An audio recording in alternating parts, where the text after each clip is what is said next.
Welcome, everybody, to episode 29 of the latest with Brad Rochefort and David Leighton.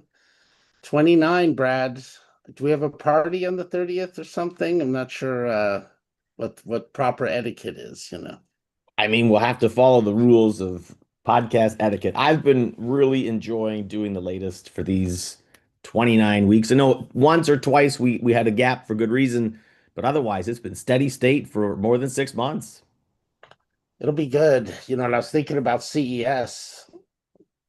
Just think about this week, that'll be in January, and then we can then that'll be a year since CES. I think we're on maybe episode under 10 at that point, maybe Yeah. around, maybe a little over. But anyway, just how much has changed. And it's just going to these tech shows now. It's gonna be crazy now, just seeing everything evolve so quickly. hmm Yeah. Yeah. I think today I want to show my saved posts on LinkedIn. I want to give people an indication of where some of our information comes from because it's not always the traditional sources you might think. I think we're in an era of crowdsourced information. I continuously hear, I heard this in Gavin's hour on Tuesday, his marketing hour, about how there's like the news you might get on your phone feed that feels of a certain level, and that the deeper perspectives and the more thoughtful perspectives and the broader takes are happening elsewhere. They're happening on Substack, which we talked about earlier. They're happening on social media platforms. They're happening inside communities, which, you've got communities, I've got communities.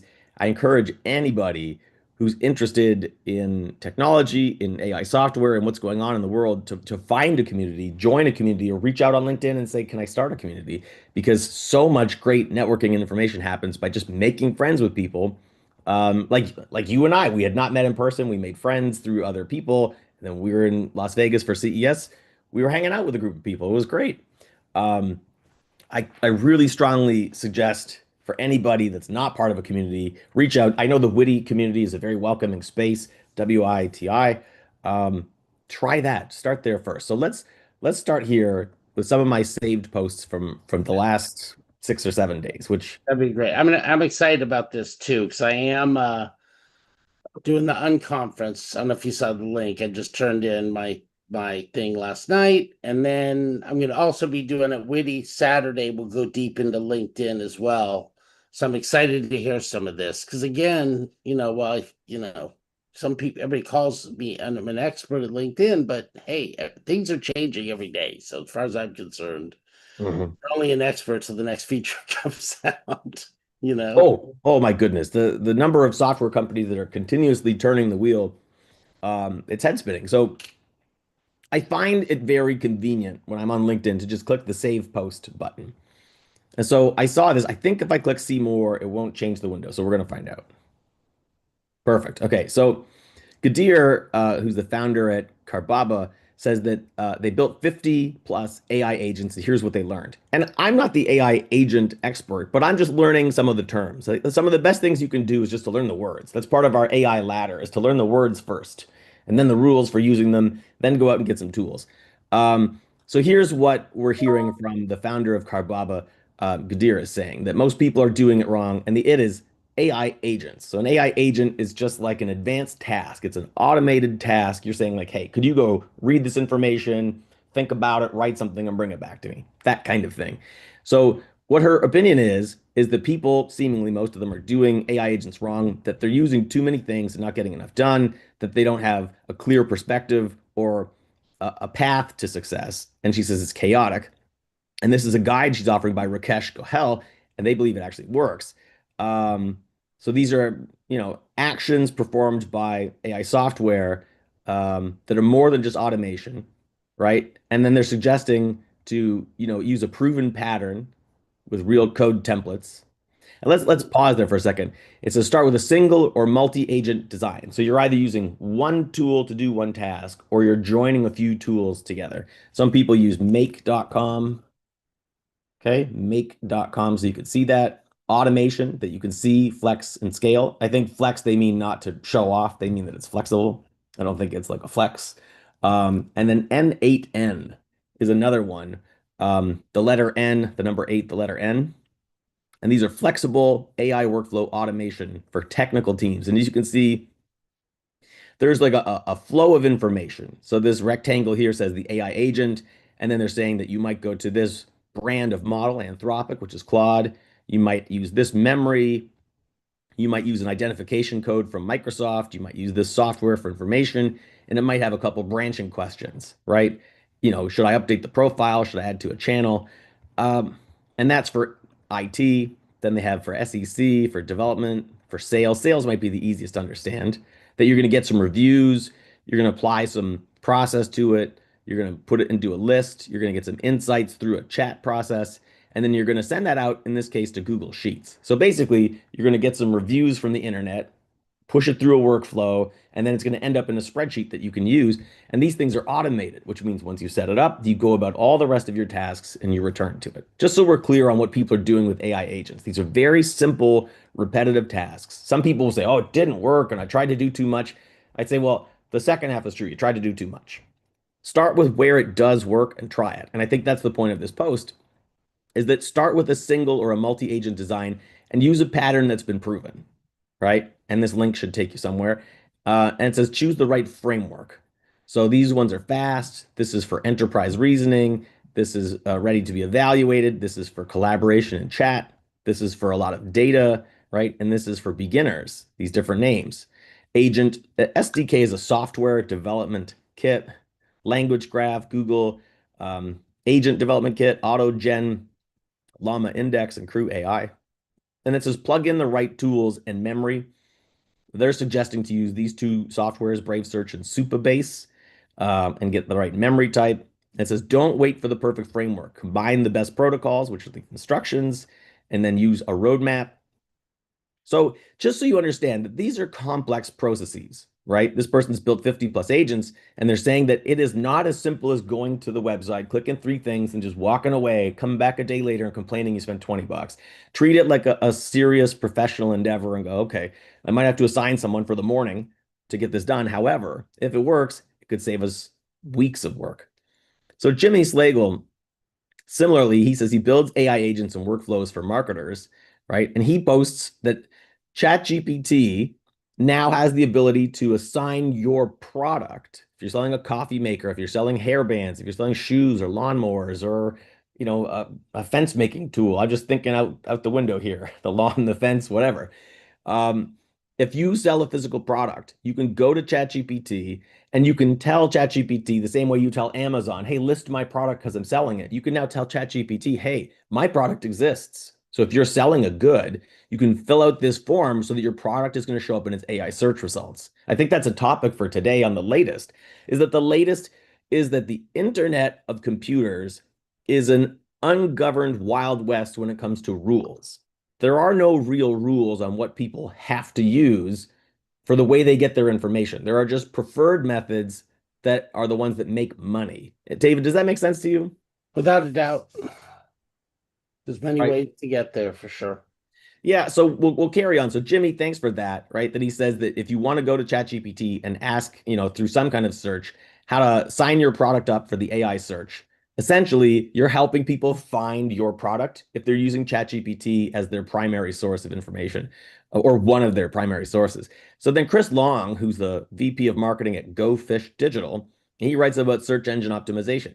So for context, the way that people got information was they went to primarily Google or Yahoo, right? And that was the way they searched for things.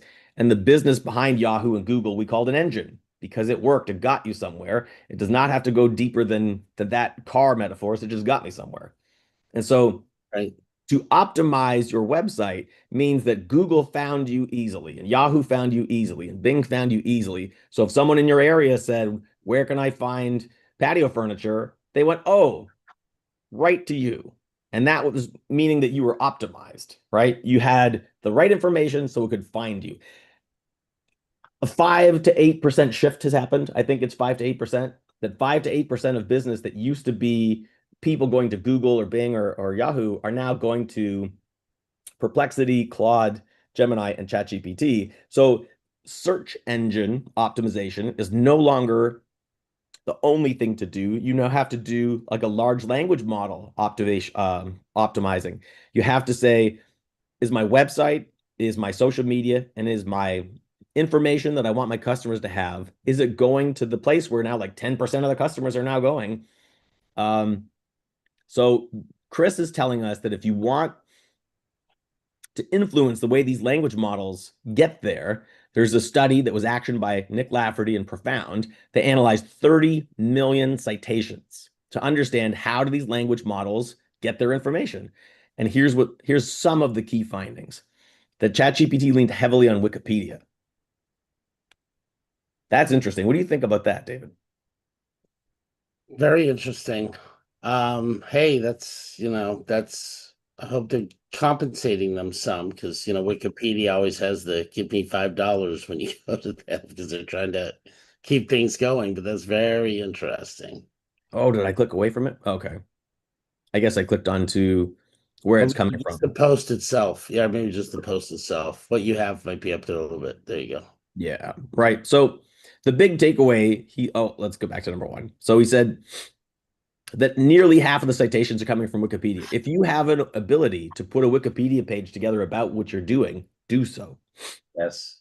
Right. He said Reddit was a distant second at 11%. Right. And then Google has artificial intelligence driven overviews and they're more balanced. So the first one was ChatGPT. So number one is related to when you go to ChatGPT. Answer number two is related to when you go to Google.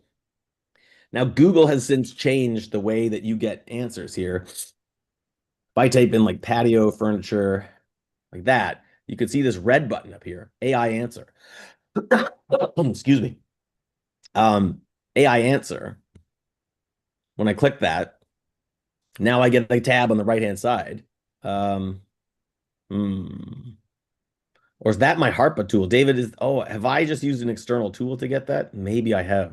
Looks like it is. Oh my goodness. There's still a new AI feature to Google. Well, we'll shelve that for now. Nonetheless, Google's AI overviews were more balanced, right? The top three is Reddit, YouTube, and Quora. And not surprisingly, YouTube is owned by Google, right? And the value for people who aren't familiar, the value with Reddit and the value with Quora is that there's a higher percentage chance that there's information from individuals and not from corporations. So it's a greater likelihood that these aren't paid advertisement comments. I will say that is probably changing by the minute. So the third tool, Perplexity, they're saying Perplexity relies heavily on Reddit results. Nearly half of the information is coming from Reddit. So for anybody that's doing any business on the internet, Reddit, YouTube, Wikipedia, go there, find a way. And if we put these in conjunction, I think I'm gonna have to click a couple times to get back to my save posts. If we think about it in conjunction, imagine getting an AI agent that takes your information. It goes to Wikipedia, it creates it, it updates it. Your agent goes to Reddit, it posts there, it curates it. As long as it's within the bounds and rules of Reddit. If we put these, Oops, sorry, you're Brad. previewing our live stream. That's okay. Sharing it. So let's process forward that there's information to be found on LinkedIn that's very intelligent, that's a bit more focused than your average like news article that you get from your news feed. Um, I strongly suggest scrolling through. I saw this one as well, which was cool, was that Mirage Studio does a voice, lip sync, and custom actors with emotions. Let's see if we can get a look at this. Right. And the question is, which one is a real person, if any? I think we need sound here. Let me know if you can hear the sound. Feel like women. They have minds and they have souls as well as just hearts. Right now, John, the stock trade. So what's interesting is that one voice is coming out of all these different characters if they look the same or different. It's over the counter at 10 cents a share. And by the way, John, our analysts indicate it could go a heck of a lot higher than that. You type in a script, choose an actor, and Mirage. I'm sorry. And wouldn't somebody who had, say, 30 per.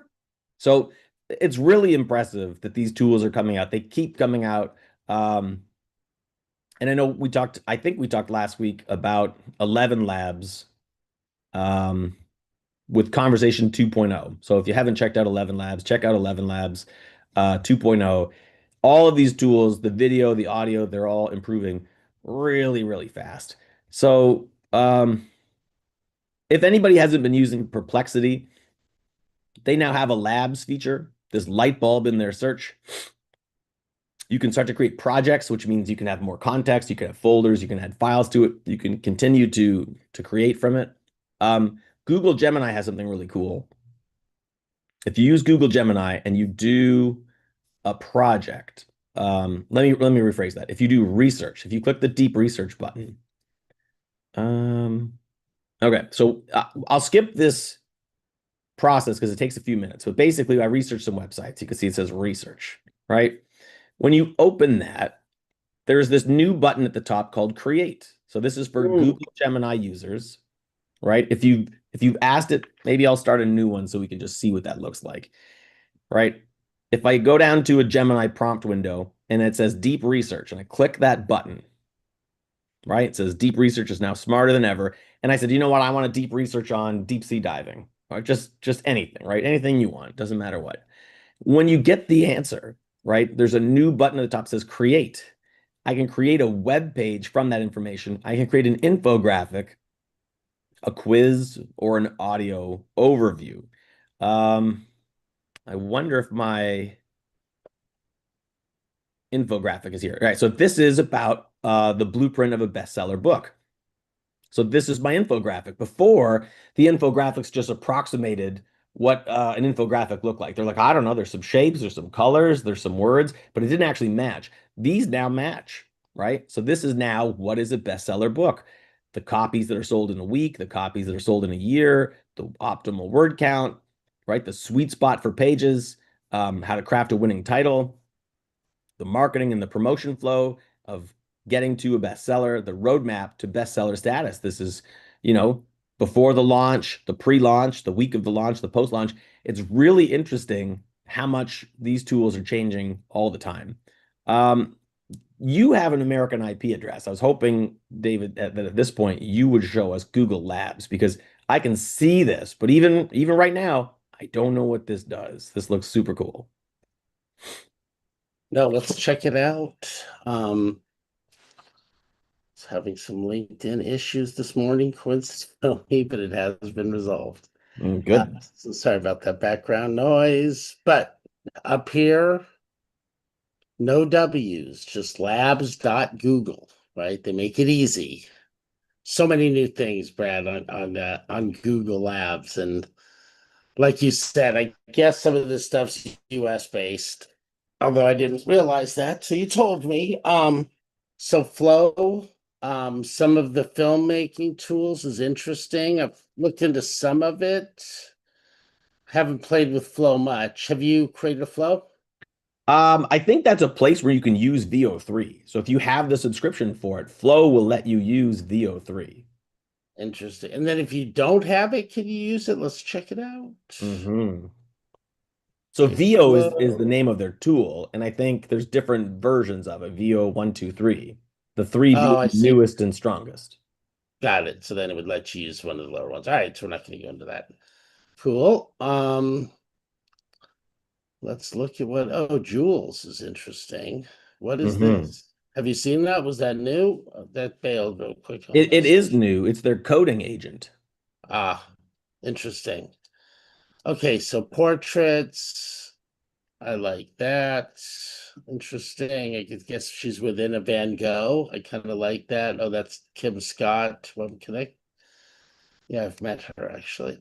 Yeah, so I think when you give a voice to someone's knowledge base, now that you're interacting with like an interactive portrait of them, and then you're going to hear, I believe, their like vocal tones, information from their corpus or database or book or knowledge.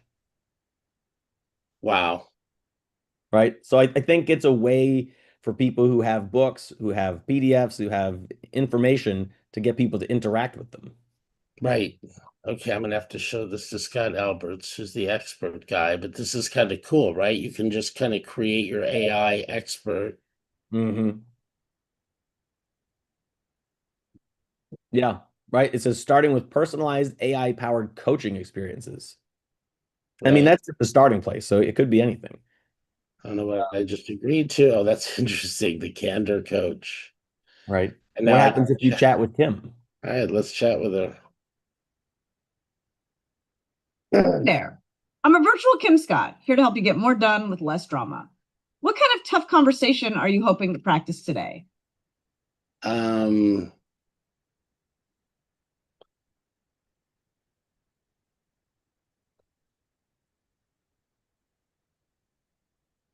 So you're imagining a fictitious situation where you have to fire someone. right, exactly. So I said I Oh, have to let one of my employees go. Fortunately, I don't. But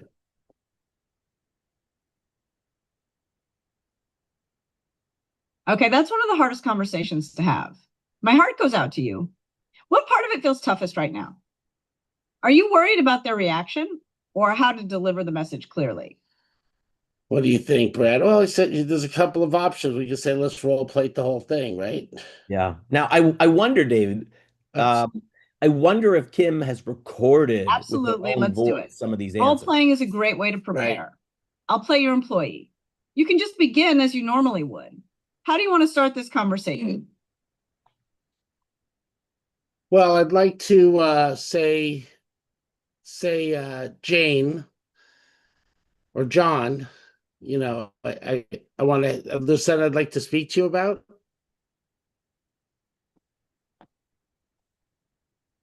Now, it may not be hearing me just because my Zoom has my mic, and sometimes that's an issue with Google.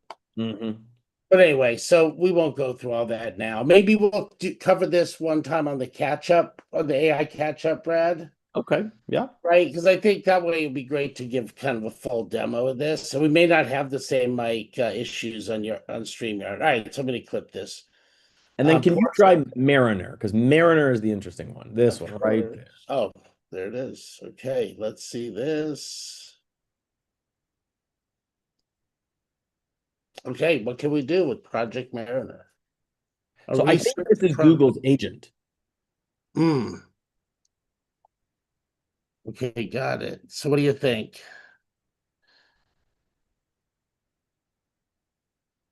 Ordering missing ingredients. That's interesting. Oh, shoot. Or did you click finding the right hotel? No, I clicked on personalizing a job or something. Okay. Based on my resume and my drive, oh, so this is interesting. So it'll tap right into your Google Drive to grab your resume.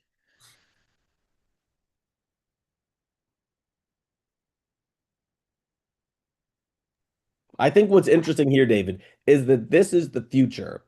Google is envisioning a space where you use your voice to talk to their system. It will interact with your files that already exist, and it will perform tasks for you. Where, as we saw on my LinkedIn saved articles feed, uh, currently you have to have some developer skills to do this. Google's envisioning skipping that stage and just giving it to you. Hmm.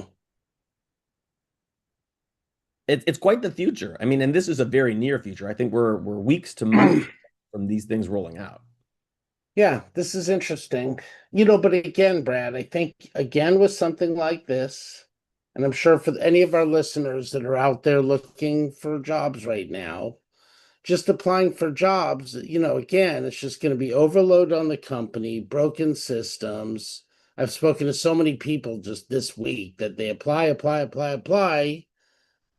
It looks like a perfect match, but they're getting ghosted. I mean, I think that's why, like you spoke about earlier, community is just that much more important, right? Because if I know that this climate base has something that I'm a fit for, I can really tap into my community to, get connected, right? Yeah. Now, if we've got time, which I think we do, I want to show you a video that we used for VO3, but I also want to show you Luma Labs because these softwares keep getting better, Right. right? They're continuing to improve. So I'm gonna hit refresh to see if we can get the top of the video cycle. So check this out. It's called Modify Video. Here's a guy on his lawn in a cape. Here's this guy. I mean, it's going to move so fast I can't narrate this, but these are instances where people filmed real video footage right? And then they've reimagined it into something fantastic using the software from Luma, right? It looks super cool. Like, honestly, anybody who's ever played Imagination and felt like they were a Viking or a dragon or a pop star or a flying owl, it's super cool to think you're a couple minutes away from being that dream. Um, it's such a hype software. So let's see if we can go over to Manus and we'll come back to Luma Labs. So yesterday, now this is brand new. There's so much new that it's even happening live on the latest. So ask any questions, get instant answers. One-click upgrade to agent mode with advanced capabilities. It's so hard to keep up with the latest because while we're filming the latest, there's new stuff. Like we were using this software yesterday on the catch up, so this is new even during our show. Wait, so this is new within Manus now? This is new within Manus since we were here. We just did the deep dive in Manus yesterday, so now we'll have to do that again in the future. Unreal. Right. So yesterday, Michael Knopfsinger sent me a prompt. He said, "Put this in." The prompt that returned was about a pirate. It's exclusively to find with VO3. VO3 is the Google video model that's currently the best, seemingly on the market, or one of the best. And Manus, the software, will now let you use VO3. So you don't have to have a VO3 subscription to get it.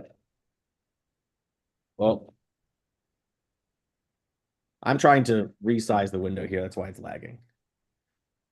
No, it's good though. I need to get it full screen so I can share it with you. There we go. Ain't no storm strong enough to sink me. So that came out of essentially nowhere. Like that was just a prompt for a pirate. And then I did the same thing in Luma Labs, which I want to go to Dream Machine, which is their latest or one of their latest.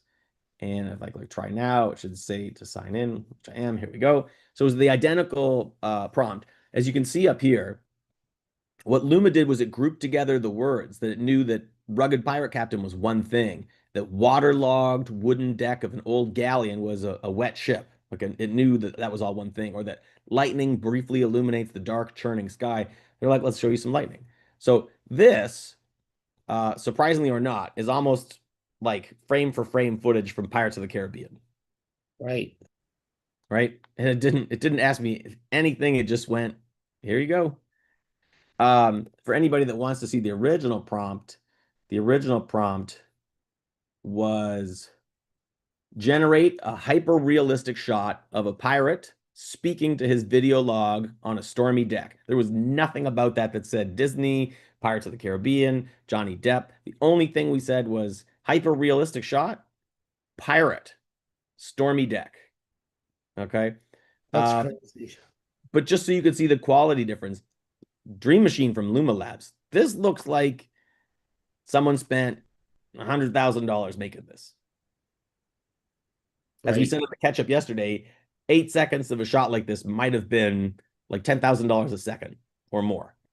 Right. And then who are they? Are they not getting sued by the owner of the Disney or right? I mean, I don't know. Did they license it? I don't know. That's a little nuts. Like to make a fishing pun, we weren't fishing for the likeness of a feature film. It was just pirate on a ship. But the latest, ladies and gentlemen, is that the video software that's available for free is what used to cost $10,000 a second. And with a creative use of your time and your resources, you can express your business, you can express your project, you can express your personal creativity 8 seconds at a time, which for people who know filmmaking, most modern films have an 8-second shot and then they turn the camera and they set it up again. So it's about what Hollywood looks like. People are making on YouTube, if you look up the video VO3 and YouTube and watch people's videos, people are making 2-minute short films that look like they're from a $200 million budget movie. It's absolutely outstanding. It is the latest that there is a trend on using video. And while most of us aren't professional videographers like Evan B. Stone, David, in one of your projects, most people aren't absolute Hollywood pros at this. What we are able to see is a trend that video on LinkedIn, video on TikTok, video on Instagram, video on Facebook, YouTube, that more people are putting out video content, and that the search engine quality of large language models is coming through YouTube. So if you tag your video that you make, you're giving it to YouTube, you're giving it to these other platforms, people will find what you're doing at a greater rate. So it seems like the future of business, the future of creativity, the future of audience building is through a combination of putting out your video and tagging it well. There's theories behind that, and I'm sure some people will say, oh, Brad, you got it wrong over here. I probably did, but what's true is all of these softwares are becoming increasingly higher in quality, increasingly quicker from idea to visual, and seemingly near free. One has to wonder what's next, but you don't have to wonder long because it just continues to come. Exactly. Yeah. Right. And just as you're posting, just I think it's good to always ask whatever LLM you're using, and you may want to try different ones for this. What's the best way to post to get, to post this on LinkedIn and get maximum exposure? Same thing with Facebook, X, right? Things are changing all the time. So you almost need to not say, oh, I've done that a few weeks ago. I know what to do, right? And then it's the LLMs talking to them. I mean, I would think that with LinkedIn, that's owned by Microsoft, that if you use OpenAI, they may have the latest and greatest, but sometimes these things just aren't talking to each other, Yeah. I will shout out Notebook LM from Google. I've been using Notebook LM more and more, and I think that there are new tools coming. If I can really quickly get it, recent sort by past 24 hours. Yeah, Notebook LM, look for more features to hit Notebook LM soon. I might have read it on a preview blog, but I think Right. More and more features are going to come to Notebook LM. People are starting to wake up to it as a tool. It does not replace the other tools. It is in connection with them, that you will take your information and put it into a notebook. Right. I I think Like a we're file cabinet, right? It's kind of like a file cabinet. absolutely a file cabinet. And I think we're entering an era where professionals are saying, you know what, just because I can get an answer from ChatGPT in 7 seconds doesn't mean I can't spend 3 minutes. And in a focused 3 minutes, I can run through 5 different language models. I can put it into a filing cabinet like you're suggesting, or I can visualize it in one of the visualization softwares like Gamma, where you're an ambassador, a Gambassador. I think you are minutes away from idea to visual, idea to video, idea to mock-up web page. There's a little bit of effort, but for anyone that remembers what it was like to photocopy 30 things, there used to be a lot of effort in a lot of these things that now are seamless and they're integrated and they're going to be agentic. Keep watching the latest because we're learning it right live in front of you sometimes, but it is the future. Yes, and let's do we did a deep dive a few weeks ago on the AI catchup.live with Notebook LMs. I think some people can see it there. We'll do maybe dig into some of these newer things next week on the latest. And I think, Notebook LM, when I first heard about it anyway, it was really because of the podcast audio feature. So I think a lot of people went to it, oh, you can make podcasts, and then left and didn't realize the power of the system, right? So awesome. Okay, Brad. Well, that's the latest. Yeah. Great show today, and thank you everybody for being here. We'll see you next week. We have the Gamma Power Hour in a little less than 2 hours, WITI.com. We've got, check out everything, search for me or Brad on LinkedIn, all sorts of stuff happening. Have a great Thanks for day. watching.